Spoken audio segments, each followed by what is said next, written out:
Entity recognition consists of tagging entities in a data stream. Entity typing consists of an inferred type of these entities, and entity linking decides which entity in the knowledge graph refers to the entity. Entity alignment consists of fused knowledge graphs.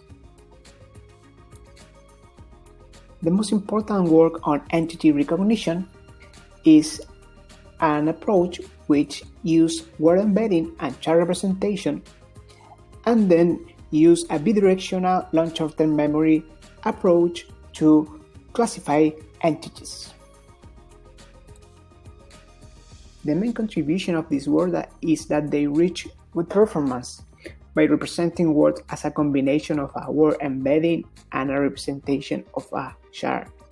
However, the main drawback here is that they use a dataset without over-represented entities. On the side of entity typings, we have an important work here as well. They try to learn label embeddings as a set of prototypes. The main contribution here is that they improve accuracy on fine-grained types. However, they need to integrate with other types of site information. On the side of entity linking, we have that current approaches use excessive supervision. However, a recent approach doesn't need supervision at all. They treat relations as latent variables using neighbor mentions. This technique reached good performance. However, surrounding mentions are not easy to access on real-world scenarios. On that direction, one paper, Zero-Shot Entity Linking by Reading Entity Description, tried to solve that problem. On the side of entity alignments, semi-supervised approaches have reached good performance.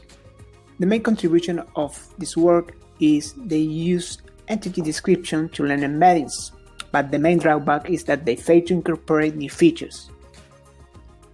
For relation extraction, we have 4 methods.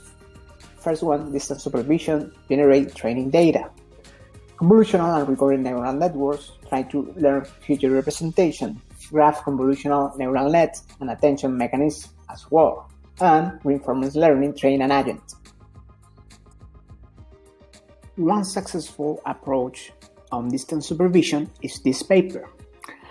Despite that they show good performance, it fails to capture more complicated feature representation, especially in text corpus of different domains.